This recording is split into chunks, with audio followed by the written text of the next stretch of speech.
नमस्कार शेतकरी बंधूंनो, मी संतोष मोहिरे, कावेरी सीड, छत्रपती संभाजीनगर जिल्हा प्रतिनिधी।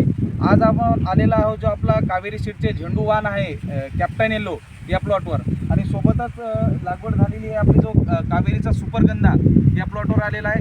तर तिथे आलेला आहे, गावाचं नाव आहे जेवली। तर दादांकडून आपण त्यांचा थोडासा परिचय जाणून घेऊया। नमस्कार दादा। नमस्कार। तुमचं नाव काय? माझं नाव सुभाष उत्तमराव मोहिते, गाव जवळी खुर्द, तालुका कन्नड, जिल्हा संभाजीनगर। तुमचा मोबाईल नंबर सांगा। 957904 59. तुम्ही साधारणतः किती हजार रोपं लावले हे आपल्या जे कावेरीचे आहे ते?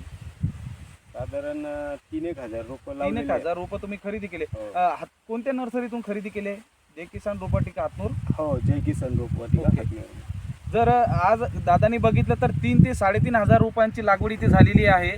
तुम्ही जर या फुलांचं वैशिष्ट्य बघितलं तर दादाकडूनच आपण थोडंसं जाणून घ्यावं, त्यांना हे वाण कसं वाटलंय। कसं वाटलं दादा तुम्हाला? काय वाटतं या झाडाबद्दल? समजा व्हरायटी खूप चांगली आहे, तिचं पाकळ्याचं प्रमाण पण चांगलं आहे आणि फुलांचा जो घट्टपणा आहे हा चांगला आहे आणि टिकाऊ क्षमता चांगली वाटते। टिकाऊ क्षमता चांगली आहे। हो. तर दादांनी सांगितल्याप्रमाणे तुम्ही बघू शकता, जर या झाडाचे वैशिष्ट्य सांगायचे झाले तर एकदम कॉम्पॅक्टनेस असं फुल आहे। जर स्पंजीनेस पण याला चांगला आहे। फुलाचा व्यास जर बघितला, व्यास पण चांगला आहे। झाडाची उंची आणि खूप डेरेदार असं झाड बनते। जर बघितलं तर फुटवे अधिक प्रमाणात फुटवे आहेत। झाड हे खूप चांगलं डेरेदार आहे, स्पंजीनेस पण चांगला आहे, झाडाची उंची पण मध्यम आकाराची उंची आहे। तर माझी शेतकरी बंधूंना एकच विनंती आहे की त्यांनी पण या वाणाची लागवड करावी, चांगलं उत्पन्न घ्यावं। धन्यवाद।